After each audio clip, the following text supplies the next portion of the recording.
Amém, queridos? Quem teve um domingo bom aí, diga amém. Quem crê que pode melhorar, diga eu creio.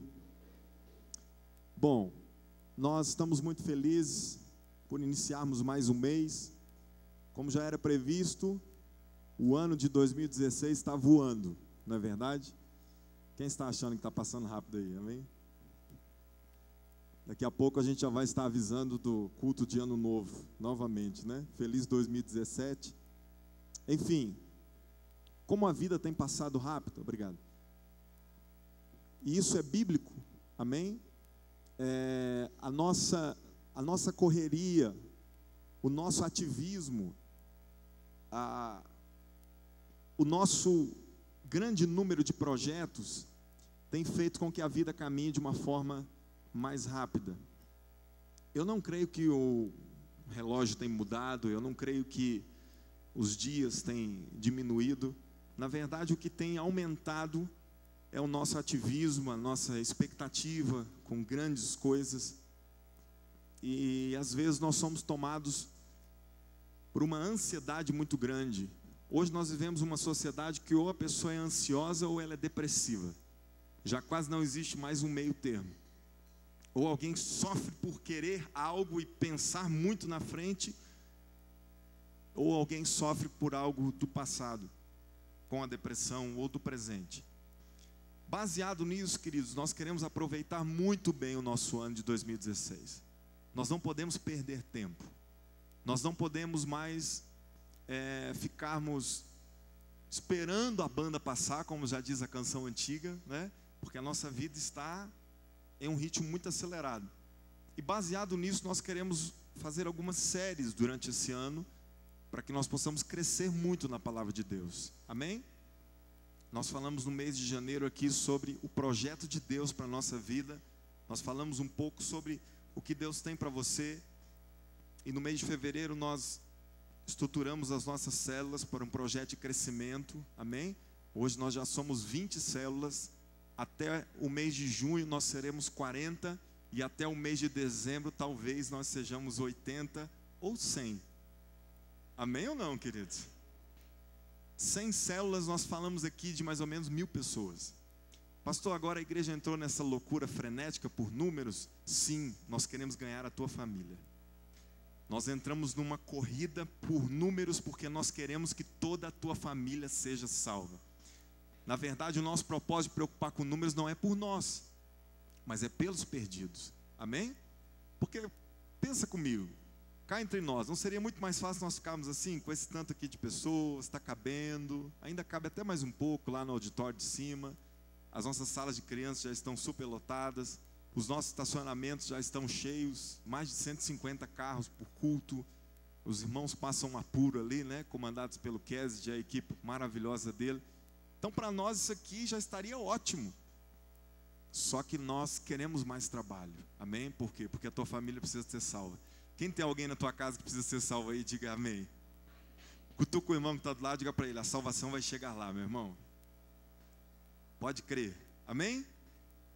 Então nós vamos adotar algumas séries aqui para mergulharmos na palavra de Deus. Se olhe para cá, eu quero chamar você durante pelo menos o mês de março e talvez um domingo do mês de abril, a nós falarmos sobre a carta de Tiago. Na verdade, a carta de Tiago é um manual prático para a vida cristã. A carta de Tiago é uma forma de colocarmos no dia a dia princípios cristãos poderosos. Você vai aprender conosco o que Tiago tenta nos ensinar aqui, e são coisas muito para o dia a dia. Por isso que o subtítulo que nós escolhemos é um manual prático para a vida cristã. Você já viu que todo equipamento que você compra vem com manual? Equipamento, enfim, qualquer coisa que você compra nova. O manual é para quê? Para permitir que aquilo tenha o melhor funcionamento possível, ou o máximo de êxito no funcionamento.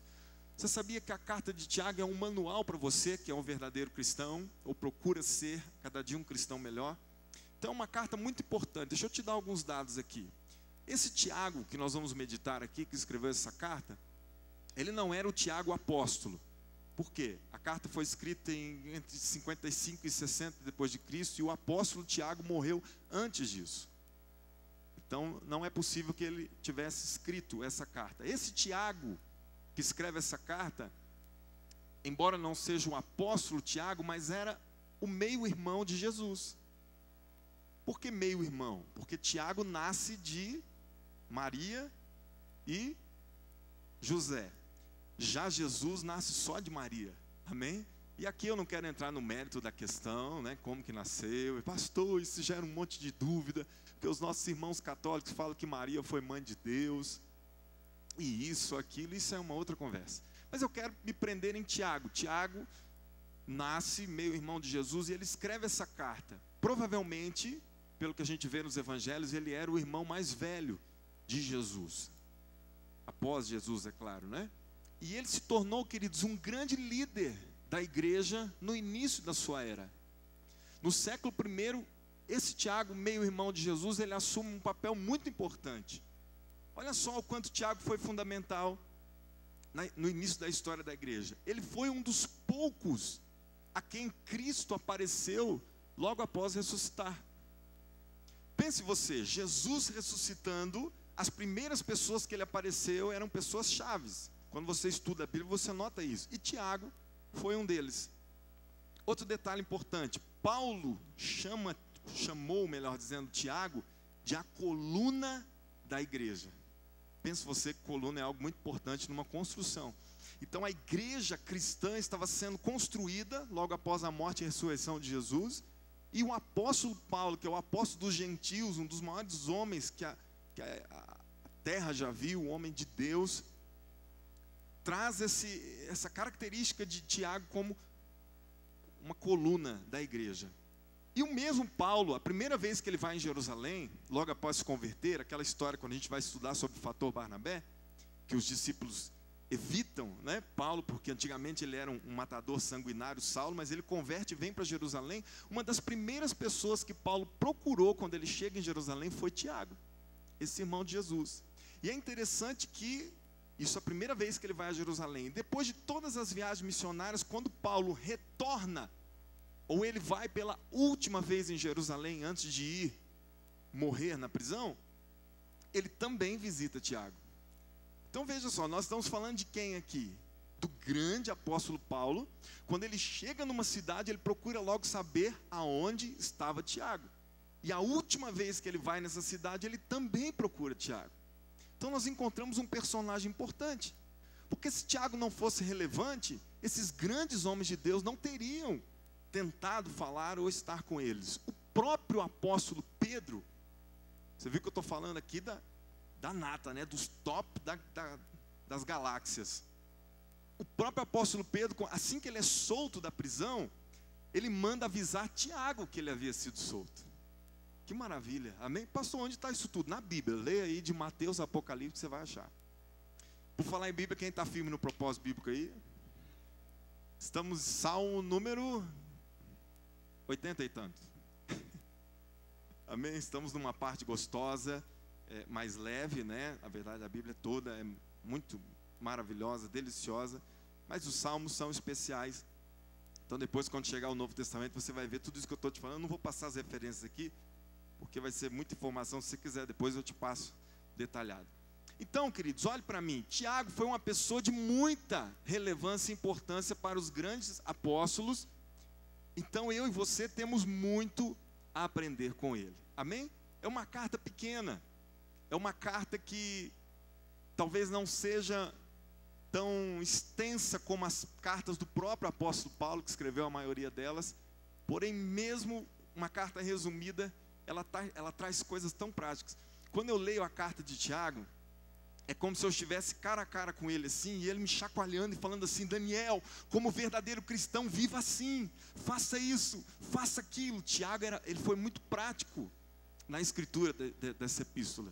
Tiago, ele foi muito direto, ele não era como os goianos dizem, né, de rodear o toco. Tiago colocava o remédio logo no lugar certo, e nós vamos aprender aqui, amém? Ele escreve, queridos, olha, preste atenção, para você ficar habituado no contexto em que a carta é escrita. Já diz um escritor americano famoso, que me falha o segundo nome dele aqui, John alguma coisa, que quando você vai estudar um livro da Bíblia, é como se você se preparasse para uma viagem maravilhosa.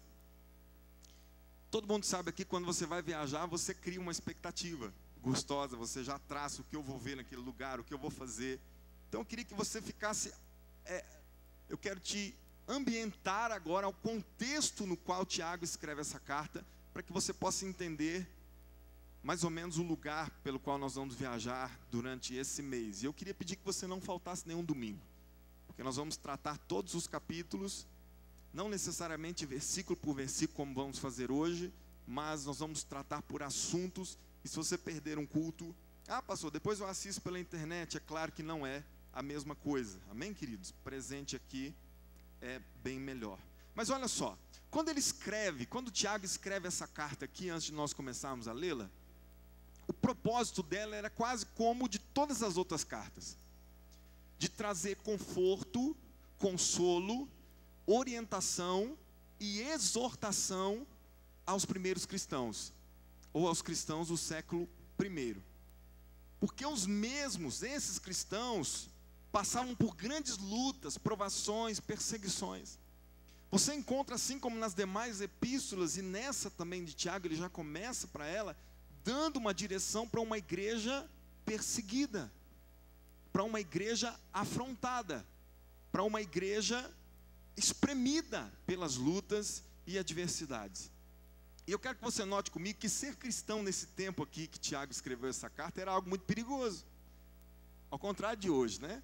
Hoje milhares, centenas de pessoas se convertem a Jesus nos cultos, nas igrejas. Mas naquele tempo, cada vida que se convertia estava correndo, na verdade, um grande perigo de morte. Preste atenção em algumas coisas. Os cristãos daquele tempo, eles eram considerados pagãos pelos ateus. Por que eu te digo isso? Porque na verdade, cada pagão, ele acreditava em muitos deuses, amém? Eu quero que você imagine o seguinte contexto: pagão é quem não era cristão. Então quem não era cristão, naquele tempo, acreditava em muitas divindades. Aí de repente vêm os cristãos e eles creem em um só Deus. Pense uma sociedade que todo mundo, ou quase todo mundo, acredita na existência de muitos deuses. Aí você fala que você crê em só um. Para os pagãos daquele tempo, os cristãos eram considerados ateus. Por quê? Não existe só um Deus. Era como se eles dissessem isso. São vários deuses. Então pense só o nível da dificuldade que eles enfrentavam. Outra coisa que apertava muito os cristãos era que eles eram considerados péssimos cidadãos. Por quê? Porque um cristão, quando se convertia, ele não se curvava à figura de César, por exemplo. E para a sociedade pagã naquele tempo, igreja e Estado eram coisas muito ligadas. Então, quando nós pegamos o imperador, por exemplo, ele era considerado, além do imperador, como uma divindade, como um filho de Deus. Então, quando um cristão não se curvava diante do imperador, ele era considerado um mau cidadão. E outra coisa, olha só que interessante isso aqui. Corriam alguns boatos que os cristãos eram canibais naquele tempo. Sabe por quê? Porque uma vez por semana eles se reuniam em alguns lugares para fazer uma cerimônia que eles chamavam de comer da carne e beber do sangue. Só que isso hoje para mim e para você, o que é? Quando a gente fala, gente, domingo que vem nós vamos comer da carne e beber do sangue. Isso é o quê? A celebração da Santa. Mas pensa quando isso começou. Gente, tem um grupo de canibais se reunindo naquela casa da esquina. Por quê? Porque eu ouvi dizer que eles comem carne e bebem sangue. É mais ou menos um mistério, tipo assim tem com os maçons, né? Tem gente que fala tanta coisa dos maçons que ninguém sabe. Não, eles bebem sangue de bode lá sim. Eu sei que bebe, né? Então eu penso que os cristãos eram muito julgados e mal, né? Julgados por isso. Então, preste atenção, esse era o quadro que um cristão enfrentava diante da sociedade, diante do governo, naqueles dias, no início da igreja, amém? Então nessa primeira parte, no capítulo 1 de Tiago, ele ensina esses cristãos a passarem por essas diversas provações, amém? Diga para quem está do teu lado assim, ó, diga assim: você vai aprender na carta de Tiago a passar por diversas provações.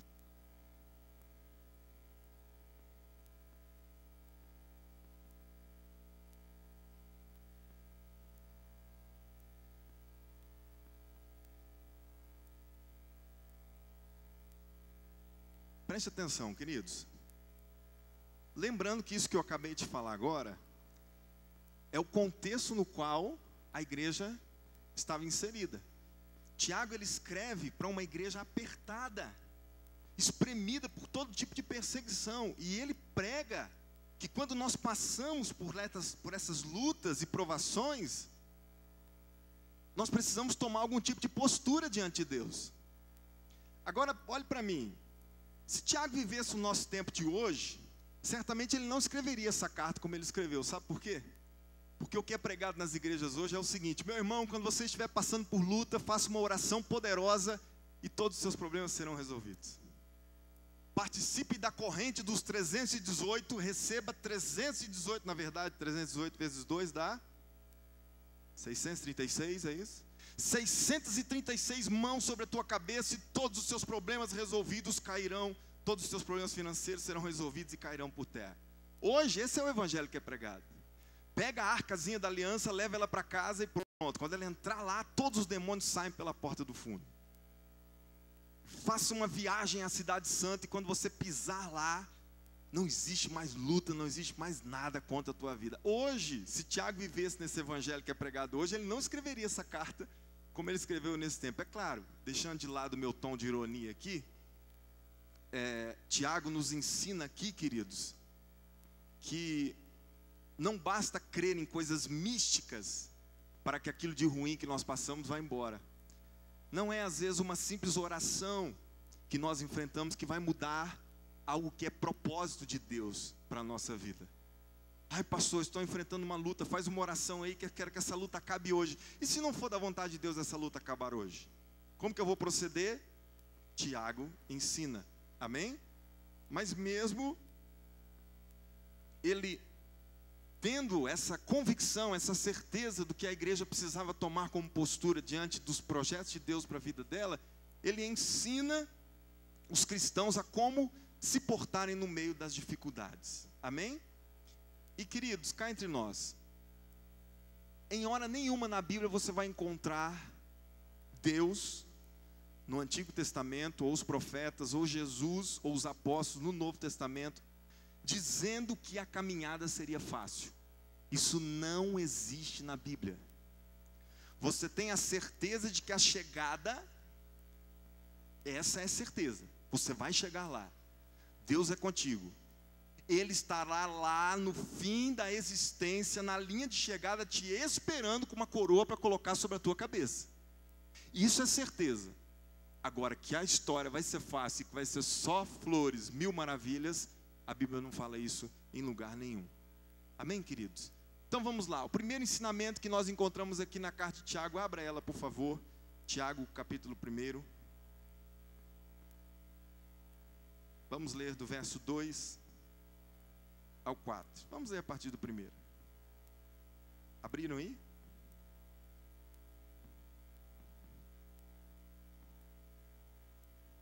Tiago, servo de Deus e do Senhor Jesus Cristo, as 12 tribos dispersas entre as nações, saudações. Olha o verso 2. Meus irmãos, considerem motivo de grande alegria o fato de passarem por diversas provações, pois vocês sabem que a prova da sua fé produz perseverança, e a perseverança deve ter ação completa, a fim de que vocês sejam maduros e íntegros, sem que falte a vocês coisa alguma. Deixa a Bíblia aberta e dá um ponto aí, queridos.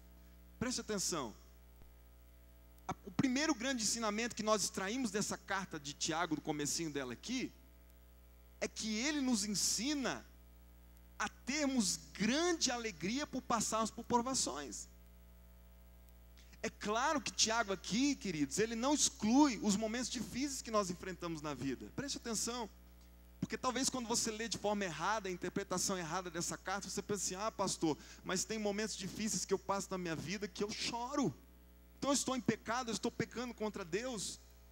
Pastor, eu já passei momentos de luta na minha vida, eu estou enfrentando provações terríveis, espremido na parede, que às vezes eu falo até uma besteira, falo o que não deveria, eu reclamo. Não, queridos, não é isso que o Tiago está querendo dizer. Tiago não está querendo dizer aqui que o cristão verdadeiro, ele passa por luta e ele nunca sente, nunca chora. Não, sabe por quê? Depois você vai ver isso nos próximos cultos. Lá no capítulo 5, Tiago cita algumas coisas a respeito de exemplo de fé, e entre uma delas ele cita Jó, e ele cita os profetas. Preste atenção, se fosse para Tiago falar que o cristão verdadeiro, aquele que crê em Deus, tem que passar pela luta só sorrindo, ele não ia citar Jó. Porque quem já leu o livro de Jó aqui sabe muito bem que Jó passou por lutas, ele reclamou sim, ele não blasfemou contra Deus, mas ele chegou a amaldiçoar o dia que ele nasceu. Jó sofreu. E quando Tiago cita lá na frente os profetas, dentre eles nós encontramos quem? Jeremias. Você já leu o livro do profeta Jeremias? Jeremias é considerado o profeta chorão. Quando você lê Jeremias e lê Lamentações, que o próprio nome do livro já diz, é só choro, gente, é sofrimento. Então o que eu aprendo aqui? Pastor, e quando eu passar por um vale terrível? E se acontecer de eu chorar? Chore, querido. E se acontecer de eu falar alguma coisa que não deveria? Evite, você vai até aprender hoje aqui no finalzinho, mas evite. Mas Deus conhece a sua estrutura, Deus sabe a forma que você foi criado, Deus sabe o que nós podemos suportar ou não. Então, o que eu estou querendo te falar aqui? Que sim, eu e você como verdadeiros cristãos, às vezes, ficamos bem abatidos, bem entristecidos. Porém, por que ele diz aqui, tende por alegria, ou grande alegria, o passar por provações? Porque você sabe que no fim, ou deve saber que no fim daquela prova que você está enfrentando, Deus tem algo maravilhoso preparado para você. Quem crê nisso, diga amém. Esse amém vai aumentar até o fim do culto, amém? Então, queridos, todos nós estamos sujeitos a, quando somos espremidos pela dor, temos os nossos momentos de fraqueza. Mas ele diz aqui, queridos, que quando você estiver no ápice da luta, no ápice da provação, você deve pensar no objetivo dessas provas que Deus está permitindo, porque Deus só te permite passar por prova para que Ele possa fazer você crescer. Amém ou não? Você precisa saber que o objetivo de Deus com essas lutas é que você, como Ele mesmo diz aqui no decorrer do verso 3, é aprender a perseverar. Diga comigo assim, coloca a mão sobre o coração e diga: quando Deus permite que eu passe por uma provação ou uma luta muito grande, o seu objetivo é gerar em mim a perseverança. Olha para o pastor, sabe o que é perseverança? A perseverança é a capacidade de continuar firme em Deus quando tudo dá errado. Aqui nós começamos a apertar, na verdade Tiago começa a nos apertar um pouquinho já. Perseverança é continuar firme diante de Deus quando tudo diz que não. Tem até uma canção maravilhosa que diz isso. Quando tudo diz que não, sua voz me encoraja a prosseguir. Quando tudo diz que não, ou parece que o mar não vai se abrir, eu sei que não estou só, e o que dizes sobre mim não pode se frustrar. Venha em meu favor e cumpra em mim o teu querer. Como é que é o resto? Possível não. Sua destra me sustenta e me faz prevalecer. Olha o que é a perseverança. O Deus do impossível, no meio da luta, não desistiu de mim. Sua destra me sustenta e me faz prevalecer. O Deus do impossível. Eu acho que foi Tiago que escreveu essa música. Isso é perseverança. Mas olha para o pastor.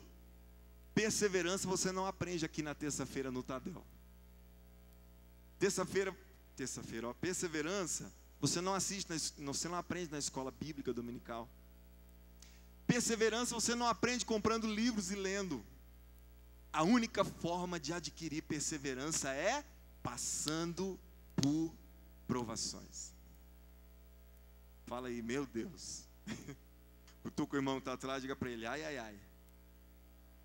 E eu quero que você entenda comigo, olhe para cá, que Tiago diz aqui, tende por grande alegria o motivo de passardes por diversas provações. Olha para o pastor. Tiago não está dizendo que você tem que passar por muitas provações. A raiz da palavra aqui é diversas. Diversas quer dizer o quê? Provações em várias áreas da sua vida. Eu não sei se isso é bom, se é melhor ou se é ruim, amém? Se é passar a mesma provação várias vezes, mas aí quer dizer também que está sendo reprovado. Mas é tipo assim, pastor, eu enfrentei uma provação aqui hoje, eu cresci, eu aprendi a perseverar como o próprio Tiago me ensinou. E amanhã vai vir em outra área, amém? E é por isso que ele se refere aqui dizendo que você pode passar por provações, preste atenção, no trabalho, patrões injustos, ricos te levando ao tribunal, problemas com pessoas. Você pode notar que quando ele escreve essa carta, ele aborda para os cristãos exatamente esses temas que eu estou te falando aqui, doenças. Então, queridos, várias outras coisas que nós podemos passar. A diferença é que nós, quando olhamos para tudo isso, ao contrário do ímpio, porque um dia alguém me falou assim, pastor, é interessante, eu vejo que o cristão passa as mesmas coisas que o ímpio passa. Sim. Mas a diferença é que quando um verdadeiro cristão ele passa por provações, ao contrário do ímpio, é que ele enxerga com alegria, pois ele nota em tudo a mão de Deus, usando cada uma das nossas lutas para nos moldar e nos fazer crescer. Você pode dizer aleluia por isso? Por isso, meu querido, quando você vê uma prova chegando e você estiver no meio dela, eu sei, tem coisa que dói, tem coisa que machuca a gente, mas lá no fundinho, se é que pode ser assim do coração, você se alegre. É isso que Tiago está ensinando, se alegre. Sorria por dentro, não dá para sorrir por fora, sorria por dentro e pense assim, eu sei que no final dessa luta, Deus tem algo maravilhoso para fazer na minha vida. Tende por alegria, ou grande alegria, o passardes por diversas provações. Só que isso não é pregado nas igrejas. A carta de Tiago não dá ibope. Você vê muitas igrejas fazendo campanhas, aprendendo com Tiago. Sabe o que é mais fácil para mim ensinar para vocês como pastor? Entrega uma grande oferta aqui no altar, faz um voto com Deus e todos os seus problemas serão resolvidos. Porque aí eu pego o seu dinheiro, te engano. E às vezes coincide uma coisa ou outra de dar certo. Talvez algo já está para acontecer mesmo, mas numa grande maioria não. E as pessoas continuam assim. Por quê? Porque eu tenho um canal de televisão e eu não me importo se hoje sai 200 e entra 300. O que importa é que os 300 que entraram são 300 novos que eu possa sugar deles. Essa é a desgraça que virou a igreja brasileira hoje, quase em sua totalidade. As igrejas da mídia, as igrejas que tratam pessoas como objeto. Eu vi uma charge esses dias que eu achei muito legal. O mosquito Aedes aegypti disse assim, eu era dengue, hoje eu sou zika e chikungunya. Eu sou Aedes aegypti, eu sou...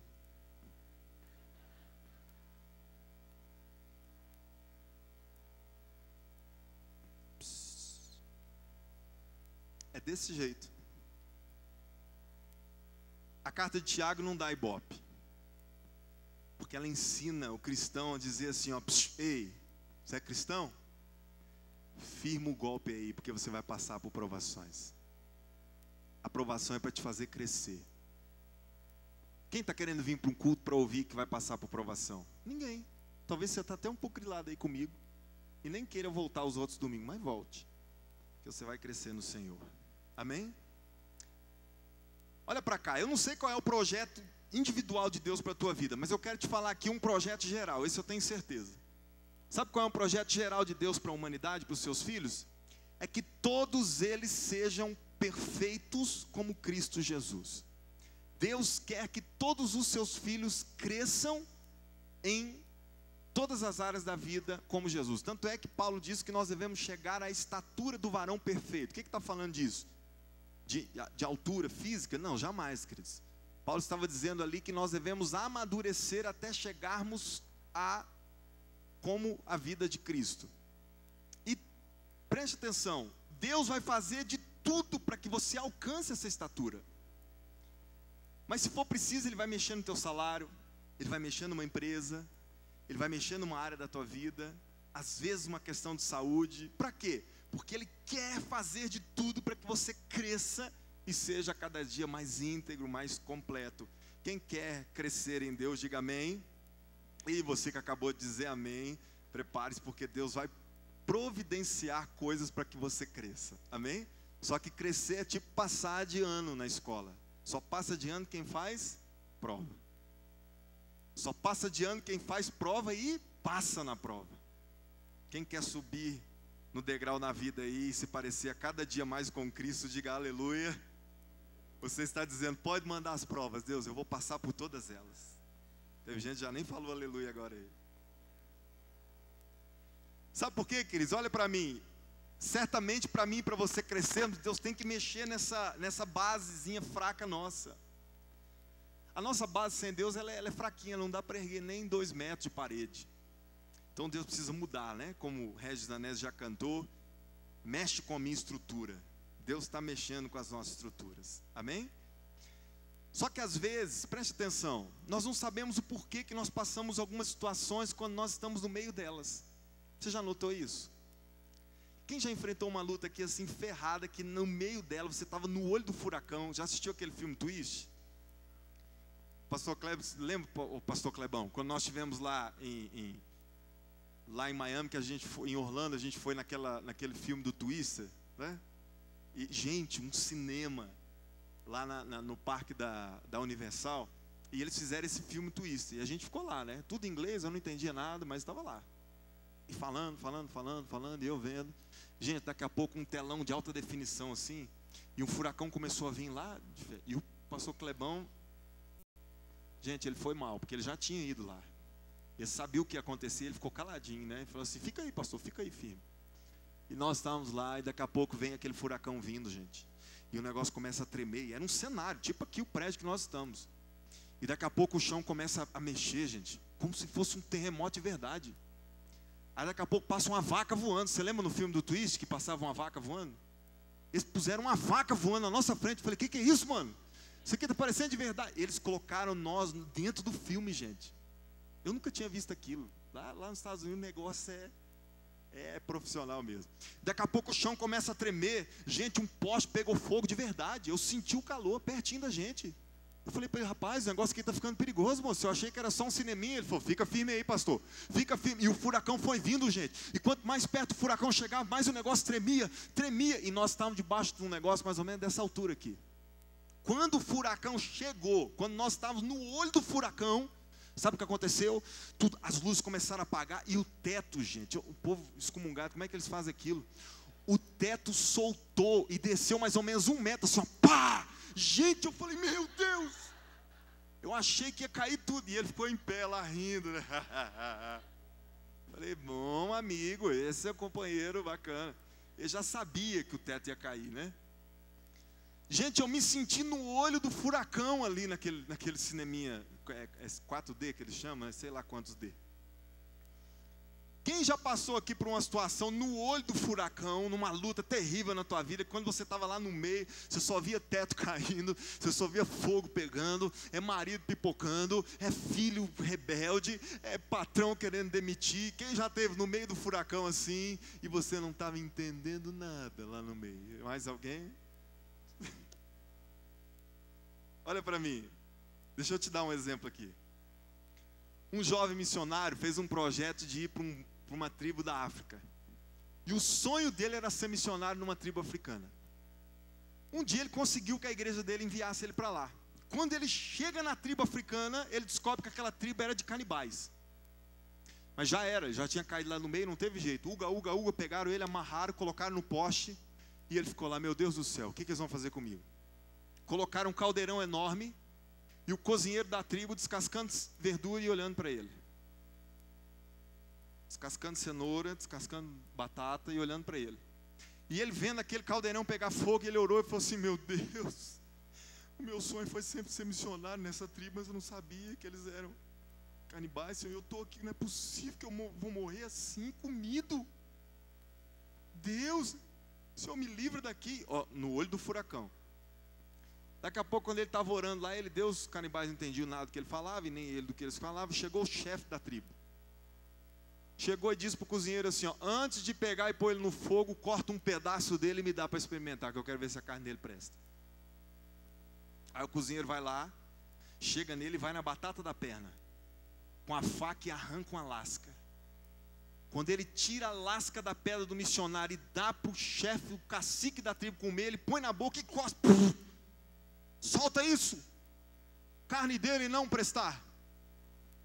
Sabe por quê? Porque o pedaço que eles cortaram era de borracha. Porque aquele missionário uns anos atrás sofreu um acidente e ganhou uma prótese de borracha. E aí o canibal comeu um pedaço de borracha e liberou ele achando que o corpo inteiro era de borracha. O que eu quero te ensinar com essa historinha? Você consegue imaginar a cabeça do missionário quando ele teve uns anos atrás o acidente e pensou assim, por que eu perdi essa perna?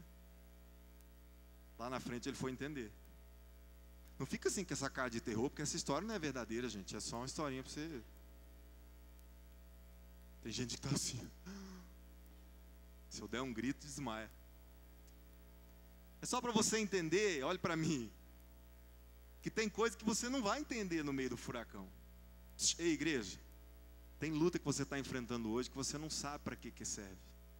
Mas amanhã você vai saber. Quando ela passar, você vai saber o propósito de tudo. Amém ou não? Dessa mesma forma, queridos, continue firme, continue perseverante. Segura a orientação que nós aprendemos aqui. Veja comigo o verso 5, do 5 ao 8. Olha o que Tiago diz aqui. Se algum de vocês tem falta de sabedoria, peça a Deus que a todos dá livremente, de boa vontade, e lhe será concedida. Peça-a, porém, com fé, sem duvidar, pois aquele que duvida é semelhante à onda do mar, levada e agitada pelo vento. Amém, queridos? 7. Não pense tal pessoa que receberá coisa alguma do Senhor, pois tem mente dividida e é instável em tudo o que faz. Olhe para o pastor. A segunda coisa que Tiago nos ensina aqui, muito preciosa, é que nós precisamos pedir sabedoria para Deus. Só que entenda isso, o verso 5, embora tenha uma subdivisão no teu capítulo, ele está diretamente ligado ao verso 4. Porque Tiago diz no verso 4 que nós precisamos ser perfeitos em tudo, ou sermos excelentes em tudo. Aí ele já diz no verso 5, porém, se você tiver falta de sabedoria, peça a Deus. Então ele está dizendo o que aqui, queridos? A sabedoria que ele se refere não é a acadêmica. Não é a que você consegue na faculdade, nas leituras, nos livros. É a sabedoria que aponta para aquilo que a Bíblia diz, que está ligada ao temor. Porque a palavra diz que o temor de Deus é o princípio da sabedoria. Então a sabedoria que Tiago se refere aqui, que se você não tem, você precisa pedir para Deus, é aquela que saber o que fazer no momento da luta, que vá agradar a Deus. Deixa eu te explicar isso. Um exemplo na área financeira. O Brasil está passando por crise. Como é que o ímpio resolve a crise dele? Ele começa a fazer coisas desonestas. Ele começa a comprar um produto mais barato e vender como se fosse o outro. Ele começa a, enfim, não vou entrar em detalhe aqui, mas você sabe o que o ímpio faz para resolver o problema dele financeiro. Tiago ensina aqui que eu e você, cristãos, quando passamos por problemas, por exemplo, financeiros, precisamos pedir sabedoria para Deus para resolvermos o problema ou passarmos por ele sem ferirmos o caráter de Deus e a sua palavra. Isso é mais difícil. Por exemplo, qual é o problema para o pai e a mãe ímpio, a filha ter relação sexual com um namorado, mesmo não sendo casada, dormir fora de casa, beber, se embriagar? Qual é o problema para o casal ímpio? Nenhum. Mas quando você se torna conhecedor da palavra, você tem que pedir sabedoria para Deus como lidar com os teus filhos que passaram por essa situação. Por quê? Porque você quer passar por essa prova, essa luta, e não ofender a Deus. Quem está me entendendo, diga amém. Por exemplo, o ímpio, quando alguém persegue ele e fala assim, eu vou te matar, o que o ímpio faz? Ele vai e mata antes. Agora eu e você, verdadeiros cristãos, quando alguém diz que vai te matar, o que acontece? Nós precisamos pedir sabedoria para Deus. Teve um dia que eu estava na igreja e um irmão virou para mim e falou assim, não falou para mim, falou para outros, eu vou te matar. Fala para o Daniel que eu vou matar ele. E esse irmão assim, na época ele não batia muito bem, né? Tinha assim um temperamento, como é que vamos dizer? Tipo assim, muda muito rápido, né? Como é que é o nome que dá para isso? Bipolar. E aí nesse dia da bipolaridade dele para o lado negativo, alguns daqui até conhecem a história, tem um que está aqui até que passou comigo pela história, né? E esse irmão naquele tempo, ele era muito bipolar, e ele falou assim, eu vou matar o Daniel. E ele ficou enciumado por uma coisa que teve lá, uma coisa besta, nem precisa nem entrar em detalhe. Quando eu fiquei sabendo, gente, e era uma pessoa assim que, se desse bobeira, matava mesmo. Sabe? Você conhece alguém assim, que tipo fala vai matar e mata mesmo? Esse era, nesse tempo, assim, não era de duvidar. Aí o que eu fiz? Se eu não fosse verdadeiro cristão, eu ia lá e matava ele primeiro. Resolvi o meu problema. Aí eu cheguei em quem me avisou que ele ia matar, falei assim, vamos lá agora, na casa dele. Não, rapaz, você sabe que fulano é doido. Falei, vamos lá agora. Chegamos lá, batemos na porta, tá. Quando ele abriu um pouquinho assim, viu que era eu, ele fechou. Abriu, nós entramos, fulano de tal, como é que você está? Ô rapaz, vocês estão fazendo aqui? E tipo assim, os que foram comigo falam assim, você vai na frente, nós vamos ficar mais atrás, porque se o bicho pegar para o seu lado, E aí nós entramos, sentamos na sala, no sofá na sala dele. E eu falei assim, fulano de tal, ei, como é que você está? Você já sabe aquele negocinho, tá chovendo, né? Tá calor. Eu falei, não, querido, mas deixa eu te falar, eu vim aqui porque me falaram que você queria me matar. E eu nem sou tão corajoso assim, tá? Mas aquele dia eu pedi sabedoria para Deus e Deus me deu. Como o Tiago falou aqui. E eu disse assim, pois é, rapaz, mas eu vim aqui para a gente resolver isso, porque eu não consigo viver sabendo que alguém quer me matar. E mais, mano, eu te amo tanto, por que você quer me matar? Sabe o que ele fez? Não, rapaz, não faz comigo não. E chamou a mulher dele. Mulher, fala para ele tanto que eu amo ele. Fala para esse camarada, tanto que eu admiro ele e tal. E eu lá assim, né, pensando, vai que ele está fazendo um teatro para me abraçar e... Mas quando eu vi que Deus tinha agido realmente no negócio, gente, aquele dia foi uma maravilha. Nós saímos de lá felizes, sorrindo. Nunca mais falou que ia me matar. Peça sabedoria para Deus. Tiago diz aqui, queridos, que quem não tem sabedoria para resolver um problema, peça. Porque certamente ele lembra de Salomão. Você lembra quando Salomão assume o reinado após o seu pai Davi, foi um rei fantástico? O que ele fala? Deus, eu preciso de sabedoria para resolver as questões do teu povo. E o próprio livro de Provérbios de Salomão, me fale agora o capítulo, o versículo, também não sou obrigado a decorar a Bíblia, né, gente? Está aí no Google, busca lá. Diz que quem me ama, a sabedoria falando, de madrugada me busca, me encontra. Você sabe por que Salomão disse que a gente deve buscar a sabedoria de madrugada? Qual é a hora que você perde o sono por causa dos problemas? Quem já passou uma madrugada inteira aqui sem sono por causa de problema? O que você fez? Você ficou maquinando. Rapaz, eu mato aquele. Amanhã, nossa Deus, isso e aqui, vou vender, vou fazer, vou sumir daqui. Não, deixa eu te ensinar uma coisa aqui, igreja. Quando você perdeu o sono por causa de problemas na madrugada, sabe o que você faz? Dobra os teus joelhos e fala, Deus, me dá sabedoria. É por isso que Salomão disse que quem busca a sabedoria de madrugada, ou seja, em meio à perca de sono nos problemas, encontra. Deus vai te dar sabedoria. Amém? Basta você pedir.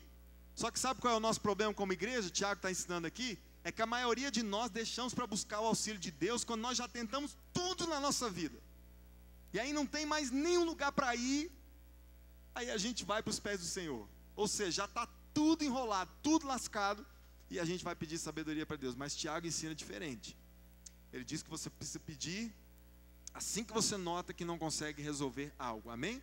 Só que a condição, lembra do que o pastor Alexandre pregou domingo passado? Porém, Tiago diz que a condição que nós devemos pedir sabedoria é com fé. Que fé é essa? Acreditando e confiando que Deus vai dar, jamais duvidando. Aí ele termina essa parte dizendo que nós não podemos ser como as ondas. Por que Tiago traz as ondas do mar aqui como exemplo? Você já viu que as ondas batem para o lado que o vento sopra? Ei, cristão, você não pode ser como a onda, que vai, quando o vento está soprando a favor, você vai, você é dizimista, você é ofertante, você vem aos cultos, você participa das séries, das conferências, você vai na célula, você está firme no discipulado, o vento está soprando a favor. Mas e aí, o vento começa a soprar contra? Aí a gente para. Por quê? Porque nós somos inconstantes. Tiago diz que não pode ser assim. E ele diz mais, você não pode ter o espírito doble, você não pode ter dois ânimos, você tem que ser centrado, uma pessoa de opinião. Eu creio que Deus vai me ajudar a passar por essa luta, por essa provação, Ele vai me dar graça, sabedoria para mim resolver isso e ponto final. Quem crê nisso, diga amém. Olha a terceira orientação dele do verso 9 ao 11, leia comigo por favor. Olha o que Tiago diz: o irmão de condição humilde deve orgulhar-se quando estiver em elevada posição, e o rico deve orgulhar-se caso passe a viver em condição humilde, porque o rico passará como a flor do campo, pois o sol se levanta, traz o calor e seca a planta, cai então a sua flor e a sua beleza é destruída. Da mesma forma o rico murchará em meio aos seus afazeres. Amém? Dá uma pausa aí no verso 11, olha para mim, sabe o que ele ensina aqui, a terceira coisa?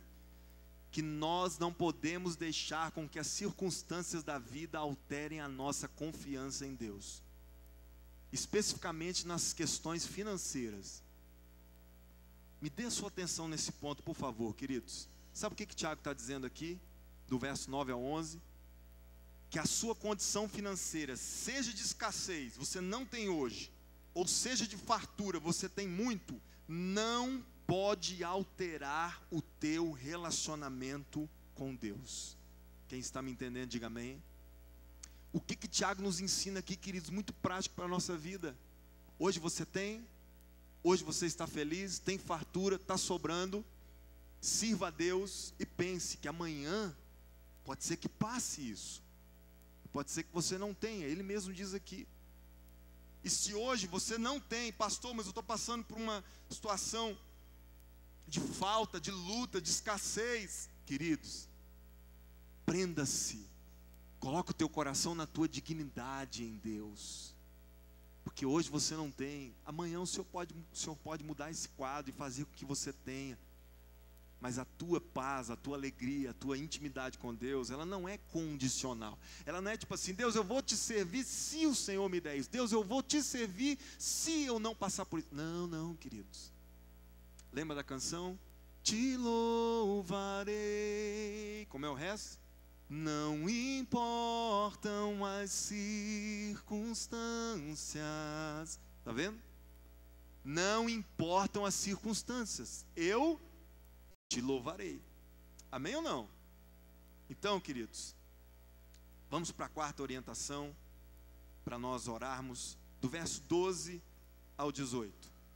Olha o que ele diz: feliz é o homem que persevera na aprovação, porque depois de aprovado receberá a coroa da vida, aleluia, que Deus prometeu aos que o amam.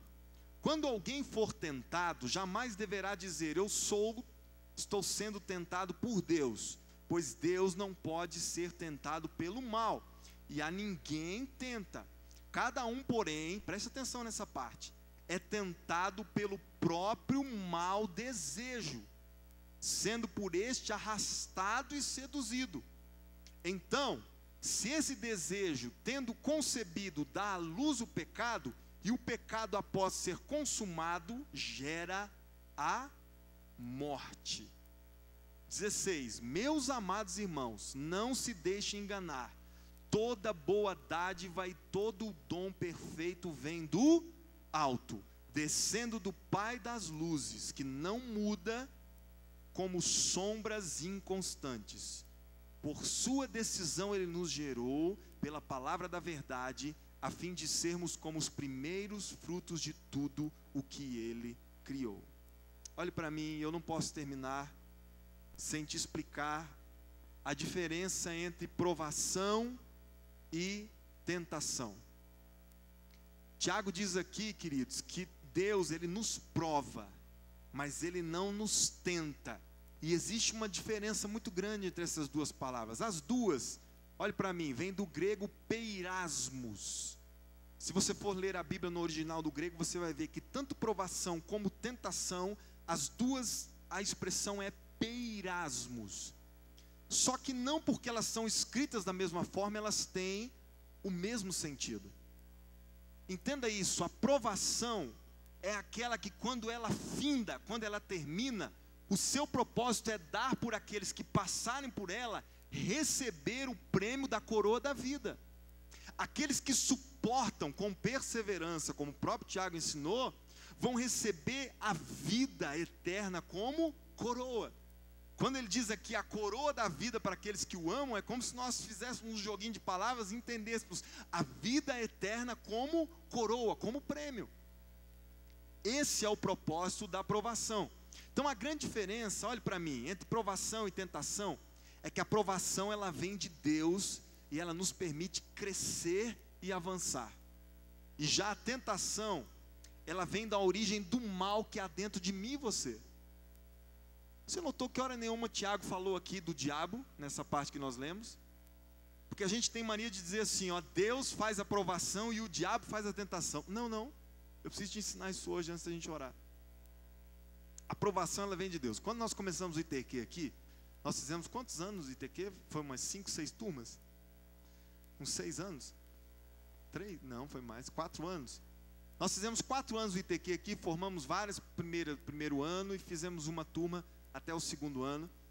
E quando eu comecei a dar aula no ITQ, sabe como é que eu fazia as minhas provas? Eu pensava assim, eu vou fazer uma prova bem difícil, porque eu quero ferrar os alunos que não estudam, e eu quero separar aqueles que estão levando a obra de Deus a sério e os que não estão. Eu comecei o ITQ dando aula pensando assim. Eu estava propondo uma provação para os meus alunos ou uma tentação? Qual era o meu propósito com eles? Destruir os que não estivessem de acordo. Olha para mim, Deus jamais vai fazer isso comigo e com você. Deus não age assim. Olha para o pastor, Deus jamais, irmão, vai colocar uma luta na tua vida para te destruir. Aí quando eu comecei a dar aula, eu fui vendo a paixão dos alunos. A minha primeira prova foi totalmente diferente do que eu imaginava. Eu fiz a prova, não tão fácil, um pouquinho difícil, mas porque eu queria gerar crescimento nos meus alunos. Isso é provação. É isso que Deus faz com a gente. Agora, sabe o que Tiago diz que é a tentação? A tentação, a raiz dela é do mal que existe dentro de mim e de você. Por exemplo, o fulano trabalhou 30 anos ao lado do seu João na empresa que ele era funcionário. Aí o seu João aposentou, jubilou, saiu de lá e o patrão dele contratou no lugar do seu João uma mocinha de 20 anos que só ia para o trabalho de mini saia. E aí a mocinha sentou do lado do trabalhador e o que ele passou pela situação?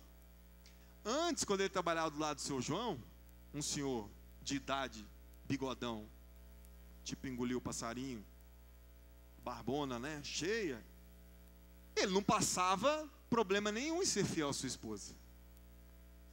Amém? Nenhuma hora do lado do seu João ele se sentiu tentado a trair sua esposa.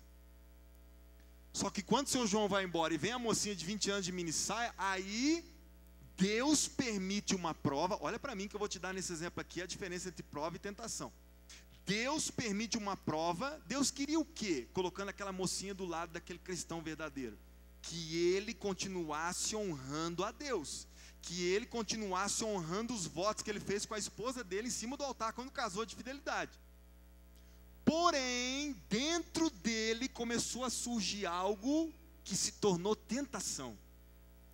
Ah, mas se eu cair, meu Deus, que par de pé, meu Deus, e foi a tentação, ela foi surgindo daqui, foi de Deus. Aí se o camarada vai e trai a esposa com aquela mocinha, ele vai poder virar para Deus e falar assim: Deus, eu caí com essa mulher porque o Senhor colocou ela do meu lado. Sim ou não? Não vai. Por quê? Porque Deus permitiu aquilo para que ele honrasse ainda mais a sua esposa e o seu compromisso com Deus. Mas a tentação veio daquilo que estava dentro da alma dele, o desejo carnal, e ele deixou com que esse desejo, essa cobiça virasse pecado, e o fruto do pecado matasse ele depois. Deixa eu te contar uma historinha aqui, você vai dizer para mim quem escreveu ela. Um camarada chegou numa cidade, ele viu uma mulher muito bonita, vestida assim, bem sensual, e ele olha para aquela mulher na fila do banco, ele deseja ela, ele troca contatos com ela, ele sai dali, leva ela para um motel, tem um ato sexual com ela e aquela mulher engravida. Ele sai dali, aquela mulher gera o seu filho, o filho nasce, quando ele cresce, se torna adolescente, ele pega uma arma e dá um tiro na cara do pai que o gerou. Sabe quem escreveu essa história? Tiago. Tiago diz aqui, olha comigo de novo, verso 18, perdão, verso, deixa eu achar aqui, 15,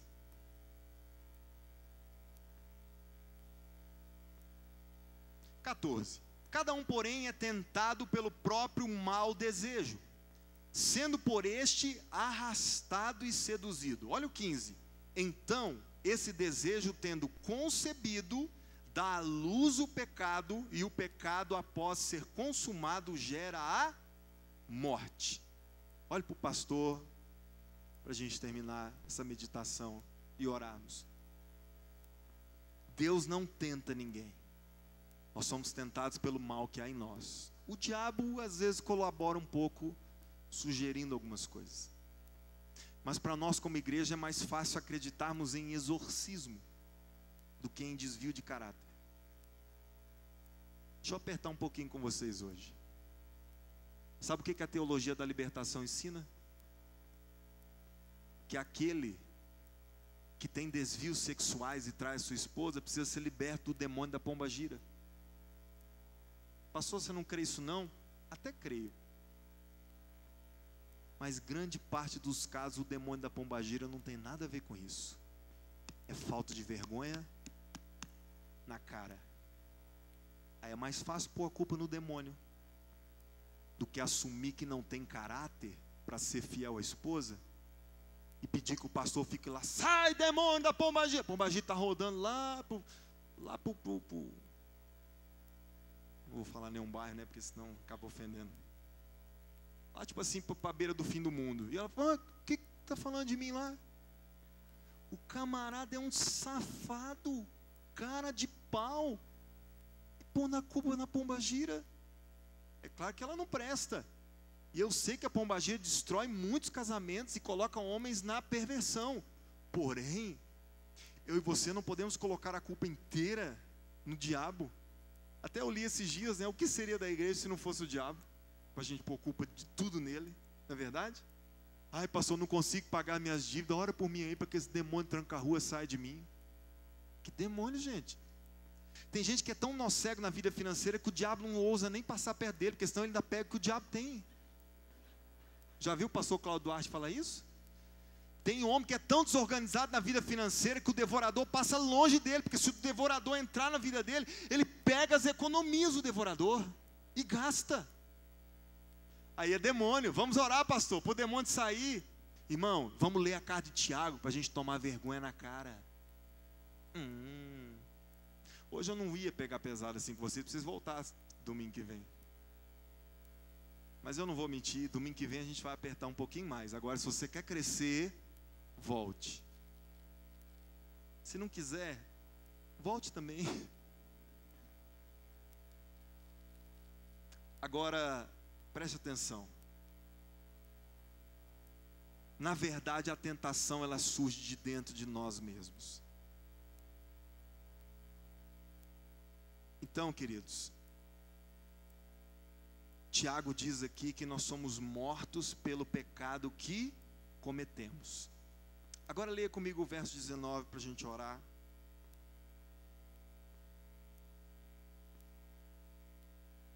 Olha o que Tiago diz aqui, queridos.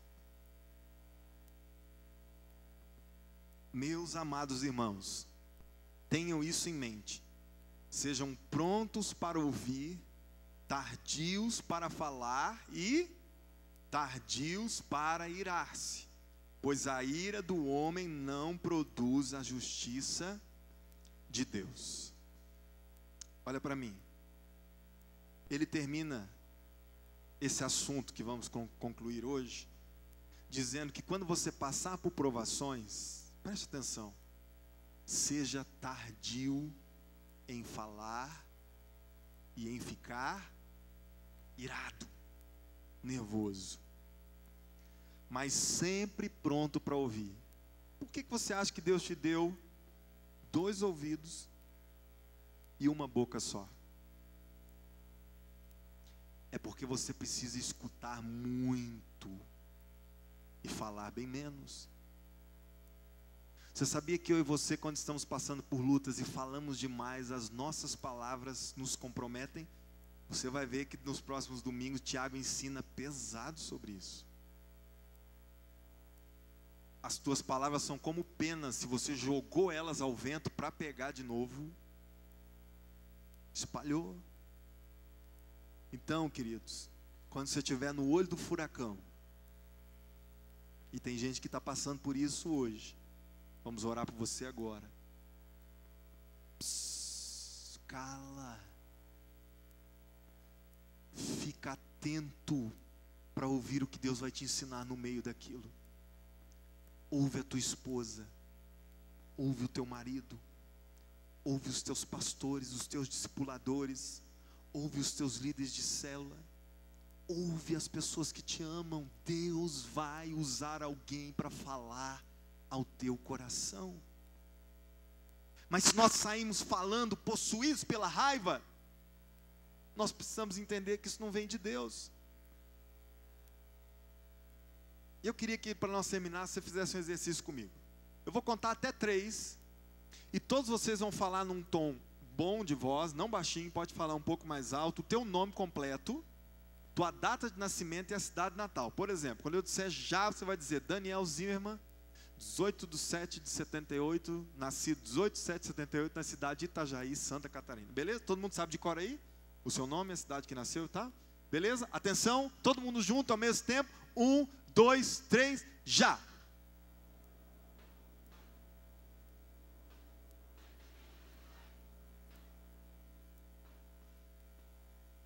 Acabou? Quem pode dizer, captou o que o irmão do lado disse, ou que alguém disse aqui? Alguém sabe? Alguém conseguiu entender? Alguém? Ah, o Fabrício estava ligado já, ficou escutando, só para avacalhar com o meu exemplo. Depois eu desconto no futebol. Não dá para escutar. Ei, olha, pastor, por que você não escutou, irmão? Porque você estava falando. Ei, olha para mim, queridos. Pare de falar um pouco, para que você possa entender o que Deus quer para a tua vida. Para de reclamar, de falar o dia inteiro, porque quando você está falando, você não tem a capacidade de ouvir. É por isso que Tiago disse, fale menos e ouça mais. E eu sei que para as mulheres isso é mais difícil. É comprovado cientificamente que as mulheres falam quantos 1000 palavras por dia que elas têm que falar? 1 milhão? 20.000 por hora? Por dia? E o homem? 8.000. Tá vendo? Só tem uma coisa pior do que uma mulher que fala muito. O que é? Um homem que fala muito. Então olha para o pastor. Falou 2 mulheres ali, ó. Então pare de escutar, pare para escutar e aprender o que Deus tem para você no meio disso aí que você está enfrentando. Amém? E com certeza você vai ficar feliz ao ouvir os planos de Deus. Sabe por quê? Porque Ele manda te dizer hoje assim, ó, os planos que eu tenho para você são planos de paz, para te dar um fim, uma esperança e um futuro. Esse é o Deus que nós servimos. Você pode ficar de pé aí no seu lugar? Pastor, e o resto do capítulo? Não vai ler hoje não? Não, sabe por quê? Presta atenção, ó a chamada para domingo que vem. O restante do capítulo está diretamente ligado ao capítulo 2. O finzinho do capítulo 1, ele é quase que emendado ao assunto no capítulo 2. Então nós vamos entrar no próximo domingo, amém? No qual nós vamos falar domingo que vem aqui sobre a verdadeira religião. Pastor, eu sempre tive vontade de saber o que é a verdadeira religião para Deus. Você vai aprender domingo que vem. Nós vamos ver aquilo que nós fazemos como igreja que agrada a Deus de verdade. E você vai aprender domingo que vem aqui o que a sua fé pode gerar. Qual é a mão que a sua fé deve mover. Tem gente que ora dizendo assim, Deus, a minha fé vai mover a tua mão. Domingo que vem você vai aprender algo aqui poderoso. Agora olhe bem para mim, antes de nós orarmos para você ir para casa. Eu sei, não é por revelação. Pastor, Deus revelou aí? Não. Aqui a gente não faz esse tipo de espetáculo não. Deus até revela algumas coisas para nós. Mas a gente prefere tratar com a pessoa revelada diretamente, e não fazer espetáculo. Mas hoje não é por revelação, mas é por conhecer um pouquinho das coisas da vida, que eu sei que tem gente aqui no nosso meio que está no olho do furacão. E você não está entendendo nada. E você está com vontade de chorar. Ou você até tem chorado. Nas madrugadas. Ou você, maridão, vai para o chuveiro. Porque para você é difícil chorar na frente da sua esposa, como é para mim. Nós homens temos um sentimento de que temos que manter a aparência de força. E tem hora que é difícil. Mas eu não posso terminar esse culto sem orar por você. Deus mandou te dizer hoje que tudo isso que você está passando, creia que vai gerar perseverança. Pastor, eu não estou conseguindo lidar com isso. Você aprendeu hoje, peça sabedoria. Pastor, está difícil para mim. Deus vai te ajudar.